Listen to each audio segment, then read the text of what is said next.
Hello everyone, कैसे हैं आप लोग। आप सभी का मेरे इस यूट्यूब चैनल पे स्वागत है। हम यहाँ पे बात करेंगे क्लास 10th का एक क्वेश्चन है, काफ़ी अच्छा क्वेश्चन है, इंपॉर्टेंट क्वेश्चन है आपका। ठीक है, एग्जाम में आने की चांसेस हैं इसके, आ सकता है क्वेश्चन, और ये आएगा तो बड़े मार्क्स में आएगा, मीन से ज़्यादा नंबर आपको गेन कराएगा। ठीक है, तो उससे पहले, इस क्वेश्चन को करने से पहले, अगर आप लोगों ने मेरे चैनल को सब्सक्राइब नहीं किया है तो मेरे चैनल को सब्सक्राइब कीजिए और लाइक कीजिए और ज़्यादा से ज़्यादा इसको शेयर कीजिए। ठीक है, तो हम बात करते हैं यहाँ पे क्वेश्चन क्या बोलता है आपसे, ध्यान से सुनिएगा इसको। ये आपका फिगर दे रखा है। ठीक है, क्वेश्चन में क्या दे रखा है, फिगर दिया है, टू पैरेलल लाइंस। इसमें बोलता है कि एक्स वाई, आपको ये दिख रही है, एक्स वाई लाइन दिख रही है। ठीक है, दूसरा क्या दिख रहा है आपको, x dash and y dash. There are two parallel lines, ये दोनों क्या आपस में पैरेलल है। ठीक है, पैरेलल लाइन है, और इन पैरेलल लाइनों ने, इस लाइन ने क्या किया है, इस सर्कल पे क्या कर रखा है, टेंजेंट बना रखा है। मीन्स ये भी आपका टेंजेंट बना है फिर, और ये भी। तो यहाँ पे क्या बन गया, आपके टू पैरेलल टेंजेंट्स हैं। ठीक है, टेंजेंट्स आप पहले से जानते हो, किसी भी सर्कल को उसके बाहरी सर्कल पे किसी एक पॉइंट को टच करके जो लाइन जाती है उसको उसका टेंजेंट कहा जाता है। सिंपल सी बात है, वो टेंजेंट की डेफिनेशन में ये हो गया। ठीक है, सर्कल विथ सेंटर। अब इस सर्कल का सेंटर जो है कितना है, केंद्र जो है वो O है। एंड अनदर टेंजेंट, अब एक तीसरा टेंजेंट और है इसमें, वो टेंजेंट कौन सा आपका, AB, ये वाला टेंजेंट। ठीक है, AB with point of contact C। और ये जो टेंजेंट है सर्कल के साथ किस पे कांटेक्ट कर रहा है, इस पॉइंट C को टच करके जा रहा है आपका। ठीक है, तो इंटरसेक्टिंग, अब ये जो टेंजेंट है आपका, ये वाला AB वाला जो टेंजेंट है वो क्या कर रहा है, एक्स वाई को इंटरसेक्ट कर रहा है। इंटरसेक्ट मतलब काट रहा है, कहां पे काट रहा है, पॉइंट A पे। And x dash y dash को कहां पे काट रहा हो, पॉइंट B पे। दो पॉइंट पे इसने कट कर लिया। ठीक है, तो हमारे पास जो प्रॉब्लम है यहाँ पे, वो ये प्रॉब्लम है, तो हमने शो करना है यहाँ पे। ठीक है, ये हमसे बोलता है कि क्वेश्चन आपने प्रूफ कराना है, प्रूफ दैट जो आपका एंगल बनता है कौन सा, AOB, मीन्स ये वाला एंगल आपका AOB, ये पूरा का पूरा ये वाला एंगल, ये एंगल कितने का बनता है, कह रहा है 90 का एंगल बनता है। ये आपको प्रूफ कराना है, यहाँ पे राइट एंगल बनता है। ठीक है, तो क्वेश्चन में ये भी लिख सकता है कि ये angle is a right angle, भी लिख सकता है। जरूरी नहीं है कि वो क्वेश्चन अगर चेंज कर दे, आपका 90 की जगह पे आपका लिख सकता है कि angle AOB is a right angle, proof that. ठीक है, इसको प्रूफ करो, तो इसमें कंफ्यूज करने की कोई बात नहीं है। ठीक है ना, तो अब हम बात करेंगे यहाँ पे इसका सॉल्यूशन, प्रूफ करेंगे इसका प्रूफ में आप सबसे पहले क्या करो, इसमें एक कंस्ट्रक्शन कर लोगे। ठीक है, कंस्ट्रक्शन में आप क्या करो, ज्वाइन करा दो इस पॉइंट को। तो यहां पे लिखोगे join, at first we join, हम सबसे पहले क्या करेंगे, ज्वाइन करेंगे OC को। ठीक है, at first we join OC, join क्या करो आप, OC करा दो। अब बात करते हैं हम, अब जब हमने इसको ज्वाइन कराया तो हमारे पास एक पार्ट बन गया ऊपर का, ये वाला पोर्शन। ठीक है, ध्यान से देखना इसको, एक पोर्शन बना ये, एक पोर्शन बना ये वाला। ठीक है, अब मैं क्या करूंगा, देखो इन ट्रायंगल, ठीक है, किस वाले पे, इस वाले पे, जो ऊपर का पोर्शन बना इसमें दो ट्रायंगल बने आपके, एक ये वाला ट्रायंगल बना, एक ये वाला triangle. In triangle PAO and triangle दूसरा कौन सा बना आपका, CO, चलो इसको लिख लेते हैं, ऐसे लिख लेते हैं, PAO BCO, ये लिख लिया हमने। ठीक है, इन दो ट्रायंगलों पे हम बात करेंगे। इन दो ट्रायंगलों पे आप लोग देख रहे हो, देखो OP, ये वाला part OP and OC is equal to OC, दोनों बराबर होंगे। क्यों होंगे, क्योंकि देखो जरा ध्यान से देखो, ये क्या आपके पास एक सर्कल है, सर्कल का ये सेंटर है, सेंटर से अगर उसके सर्कमफ्रेंस पे कोई भी लाइन अगर ऐसे टच करे तो ये दोनों के दोनों क्या होंगे आपके, यहाँ पे रेडियस, तो इसको रेडियस बोला जाएगा। और रेडियस हमेशा क्या रहता है, सर्कल पे जितने भी रेडियस करो सब इक्वल रहते हैं, तो ये और ये दोनों क्या होंगे, इक्वल होंगे। क्यों होंगे आपके इक्वल, इसका रीजन आप लिखोगे यहाँ पे रेडियाई। ठीक है, रेडियाई क्या होता है, प्लूरल नंबर होता है, रेडियस क्या होता है, सिंगुलर नंबर। तो रेडियाई ऑफ किसका, सेम सर्कल, सेम सर्कल मतलब एक ही सर्कल पे जो रेडियाई हैं, इसलिए वो दोनों के दोनों क्या हो गए, इक्वल हो गए। ठीक है, अब हम दूसरा पार्ट ले लेते हैं यहाँ पे। ठीक है, OA, इस वाले ट्रायंगल पे आपका OA है, और इस वाले ट्रायंगल पे भी OA है, दोनों में सेम है, तो OA is equal to OA, ये क्या हो गया आपके, कॉमन हो गया, कॉमन लाइन। ठीक है ना, अब हम तीसरा लेते हैं, यहाँ पे कौन सा वाला पार्ट आ जाएगा आपका, ये वाला AP is equal to AC।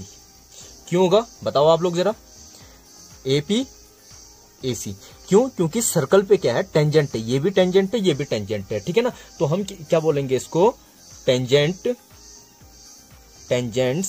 ठीक है, फ्रॉम पॉइंट ए पॉइंट से क्या है, दोनों टेंजेंट है, इसलिए दोनों के दोनों क्या होंगे, इक्वल हो जाएंगे, ठीक है। तो अब हम बोल सकते हैं यहाँ पे 3 साइड है, देखो ये साइड, तीनों साइड हो गए, ठीक है ना। तो by S rule, S rule से क्या हो जाएगा आपका, ट्रायंगल, साइड रूल से, क्राइटेरिया भी लिख सकते हो आप, बाई एस क्राइटेरिया, ठीक है, मीन से साइड क्राइटेरिया से हो जाएगा आपका ट्रायंगल, जिसकी हम बात कर रहे थे, ऊपर जो लिखा था हमने POA कॉन्ग्रेंट, इसको क्या बोलते हैं, कॉन्ग्रेंट, ठीक है। कॉन्ग्रेंट किसके हो जाएगा आपका, ट्रायंगल BCO, मीन्स ये दोनों ट्रायंगल, ये वाला ट्रायंगल और ये वाला ट्रायंगल क्या हो गए, दोनों के दोनों कॉन्ग्रेंट हो गए। कॉन्ग्रेंट हो गए तो अब कॉन्ग्रेंट वालों में क्या होते हैं, ऑल साइड से जितने भी साइड होती हैं करस्पॉन्डिंग साइड से इक्वल होते हैं, और करस्पॉन्डिंग एंगल भी क्या होते हैं, इक्वल होते हैं। तो हम बोल सकते हैं कि ये वाला C जो है इस P के ऊपर जाएगा, फिर ऐसे करके यूं है तो इसको आप ऐसे पलटोगे, ये वाला पार्ट इसके ऊपर, ये इसके ऊपर, इसके ऊपर, तो ये वाला एंगल इस एंगल के बराबर होगा, ये एंगल इस एंगल के बराबर होगा, ये एंगल इस एंगल के बराबर होगा, सिंपल सी बात है। तो हम बोल सकते हैं कि angle POA is equal to angle COA by कौन से रूल से, CPCT, corresponding part of congruent triangle. इस रूल से हमारे पास क्या हो गए, दोनों के दोनों इक्वल हो गए। इक्वेशन नंबर इसको ले लो 1, ठीक है। सिमिलरली अब आप क्या बात करोगे, हम यहां पे लिख सकते हैं, डायरेक्ट लिख रहा हूं मैं इसमें, सिमिलरली, ठीक है। आप लोग इसको कर सकते हो आगे अगर करना चाहोगे, नहीं तो आप सिमिलरली भी इसको कर सकते हो, ठीक है। सिमिलरली में आपका क्या हो जाएगा, इन ट्रायंगल इस वाले पे OCB एंड कौन से वाले, इस वाले पे ले लो आप, ट्रायंगल OQB इस वाले पे। अब हमने बोला था एक ऊपर ये वाला पार्ट लेंगे, एक ये वाला पार्ट लिया हमने, इसमें भी 2 ट्रायंगल बनाए हमने, इन 2 ट्रायंगलों, ठीक है ना। सिमिलरली इन 2 ट्रायंगलों में सेम जैसे ऊपर किया था आपने, वैसे ही ये और ये क्या हो जाएगा, इसका रेडियस हो जाएगा, ये इसका टेंजेंट हो जाएगा, कॉमन लाइन हो जाएगी, बाई ये दोनों क्या हो जाएंगे, SS रूल से आपके कॉन्ग्रेंट हो जाएंगे, ये भी बाई CT से आपका ये वाला एंगल सेम हो जाएगा। तो यहाँ पे हम लिख देते हैं, यहाँ पे angle COB is equal to angle QOB by CPCT हो जाएगा, ये भी CPCT, इस वाले पे भी आप कॉन्ग्रेंट प्रूफ कराओगे पहले, बाई CPCT ये हो जाएगा इक्वेशन नंबर 2, ठीक है।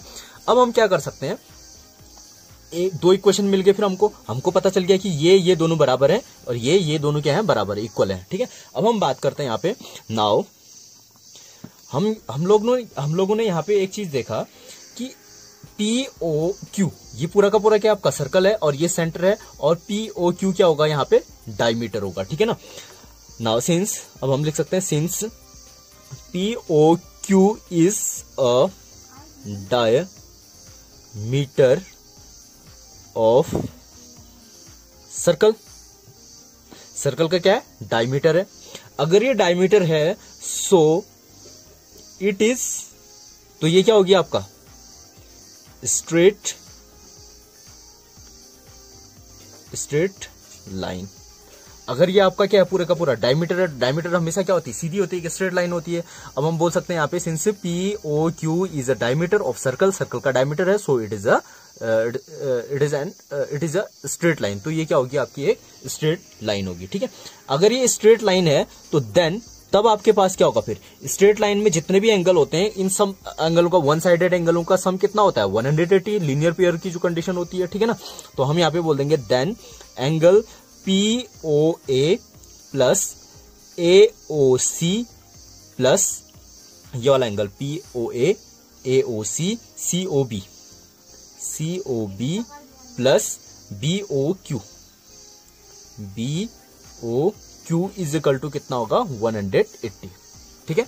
बट फ्रॉम इक्वेशन 1 एंड 2 देखो, आप देखो हमको क्या करना है, अंदर वाले रखने हैं, AOC चाहिए हमको ये पूरा एंगल लाना नहीं, ये पूरा एंगल कितना आएगा आपका, ये ऐड करके AOC COB वाला रखना है हमने, AOC और COB इन दोनों को हमने रखना है, इन दोनों को चेंज कर देना है फ्रॉम इक्वेशन 1 एंड 2।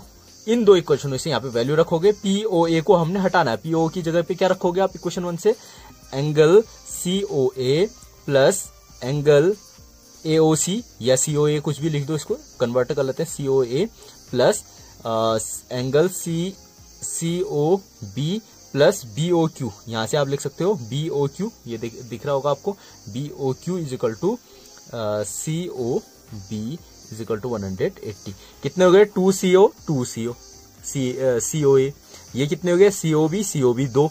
ठीक है, हम लिख सकते हैं फिर 2 कॉमन आ गया, angle COA plus angle COB is equal to 180 degree. 2 से ये कट गया आपका, एंगल कितना आ गया? फिर अगर हम इसको अरेंज करें, अच्छे से लिखें इस फिगर से मिला करके, COA को हम लिख सकते हैं AOC अच्छे तरीके से लिख देंगे इसको थोड़ा सा, प्लस COB को हम लिख सकते हैं COB, लिख लो इसको, angle COB is equal to 90 degree. अब देखो इस पूरे को आप लिख सकते हो फ्रॉम फिगर से हम बोल सकते हैं AOC COB कुल मिलाकर के कितना हो गया? AOB हो गया।